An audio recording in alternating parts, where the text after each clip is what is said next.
So you guys got yourself an xmaxx, and now you're asking yourself, what are some of the cheapest but yet best upgrades that you can do to get this thing to last a whole lot longer and to just perform a whole lot better? I'm here to tell you that, and let's get straight into it. All right, so we got the body off, and this is what the truck looks like bare. So the very first upgrade that I actually did was actually a free upgrade. What I did is I took the skeleton of the truck from the inside of it, and I put it on the outside of the truck. And you can tell with all these scratches how much it's actually working and how much I'm actually saving the top of the body and even the front end. And the rear end, well, the rear end's getting a little bit dinged up here. I got a little crack here, but a little bit of scratches here. But other than that, it's doing pretty well for how many times I've flipped this thing and how many times I've absolutely just bashed it. And if you guys want to see how I did this, I have a video on my channel called Free Upgrades, and I show you and tell you exactly how I did it. I'm sure most of you can tell how I did this. It's not the prettiest job, but I'll tell you what, it sure does save that body, and those things are expensive. One of the next upgrades that I did to this thing, as you guys can see, I have a hobby wing in there. Of course, that's not going to be listed in today's video. I actually changed my connectors. This would be the next one. Changing your connectors, at least for me, changing my connectors was one of the things I just had to do.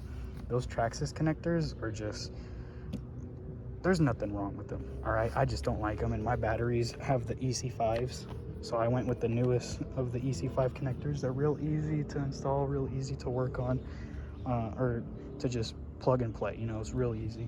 None of that super difficult stuff.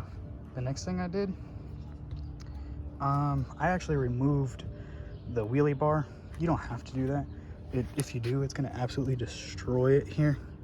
Mine's absolutely destroyed the back bumper.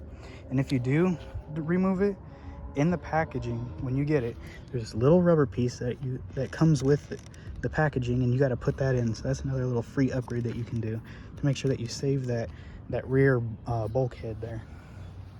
Another little thing that you can do is the optional gearing. Optional gearing, if you want more power and you have a lot of flat land like I do here, then go ahead and put that optional gearing in there. You gear it up and make sure you put the pinions the right way around, because I put it the wrong way around and I absolutely just shredded pinion gears all day long, and you don't want to make the same mistake as I did. So make sure you put those the right way around. Another little thing that I did is I literally went around this whole truck and made sure every single one of the bolts and screws were nice and tight, because some of them were like just out of the box. Some of them were kind of loose. So I went in and I just tightened everything up.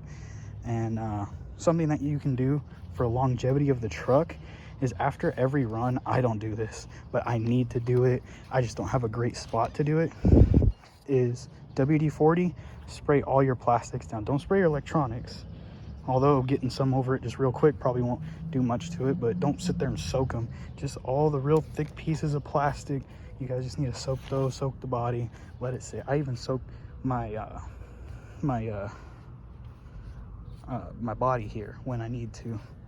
I'm sure it doesn't really do too much to soak the body, but the chassis, absolute must. And the reason why I say this is because the plastics are really soft, and what that'll do, as you can see the flexibility in it, what that'll do is actually make it a little bit softer. So when you hit those really gnarly landings and you twist everything up, it's going to allow it to flex more.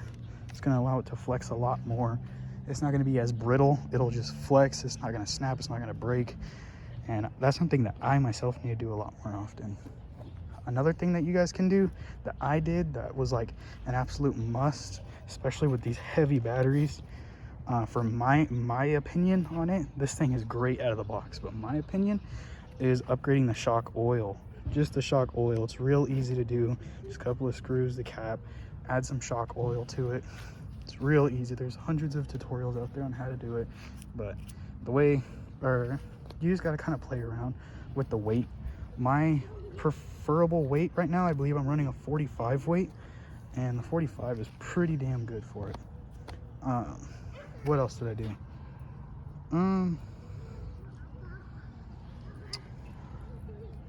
Just other than like keeping it maintained and doing the minor upgrades that I did do to it, I just make sure that you're taking care of your batteries, you're taking care of your motor, all your fans, you're blowing everything out. You're keeping the dust off it. Of course, mine is really dusty. Best way to do that is air compressor, canned air, leaf blower, any of that kind of stuff. It'll take care of it real easy for you. That WD-40 will stick to it and it'll get everything else to stick to it, but once it dries, you can just easily blow it off with a leaf blower. It's no problem. It comes off real easy. And some of the other upgrades that I've done to this is the tires. They balloon like crazy.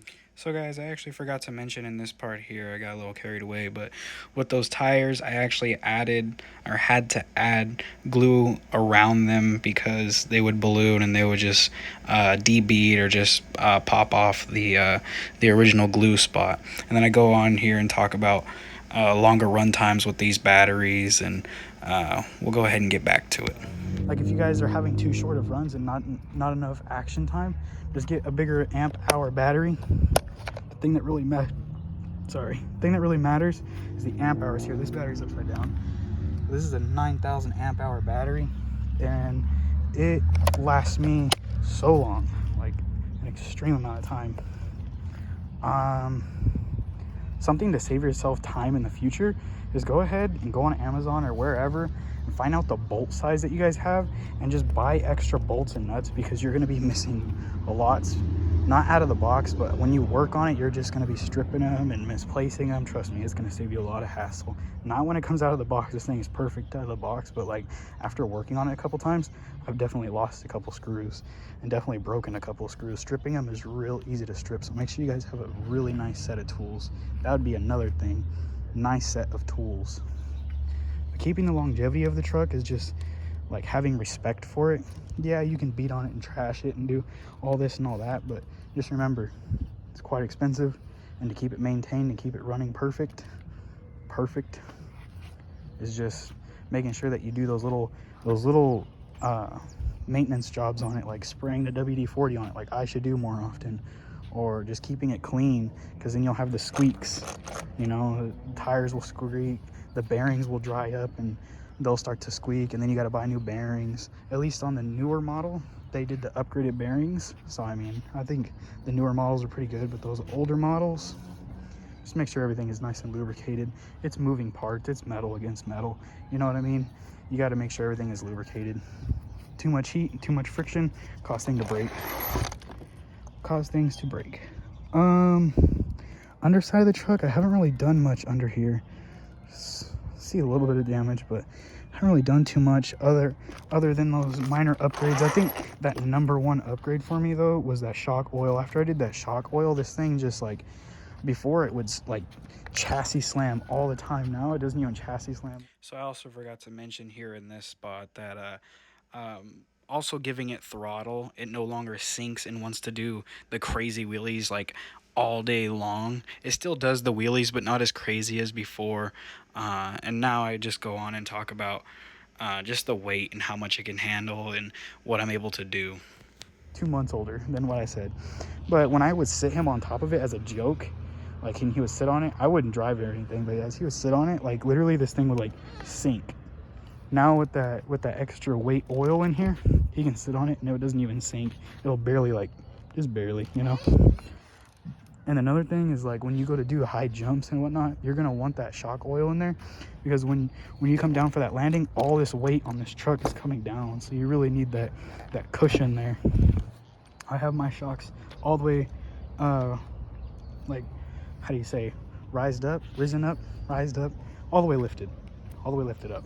And to do that, you literally just pull down on the spring, and there's this little threads here. You just twist this, and if I twist it this way, it'll go up, the springs will decompress, and it'll actually be a lot lower. But I have mine all the way as high as it can go, basically. And in the rear, same thing. That shock oil really helped. You can use any shock oil, doesn't matter. The heavier weight that you do, the more impact that you're gonna take. You know, it's like wearing a great pair of shoes. If you jump and you're not wearing any shoes, you know you're gonna feel the whole impact of the ground. Boom, it's gonna hurt a little bit. But if you have like a really nice pair of shoes that have a lot of cushion in them, it's not gonna hurt that bad. You know, you can probably jump off of something like this. It's not too high and it's not gonna hurt you, you know? But if you were wearing shoes and you land wrong, it's definitely gonna hurt. Same thing with the shock oil, guys.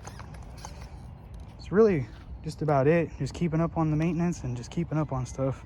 Make sure you guys check out my other video where I showed you where you can do some free upgrades and free modifications that'll just make your truck run a lot better. And enjoy, have fun, bash it, smash it, fix it, do it all over again.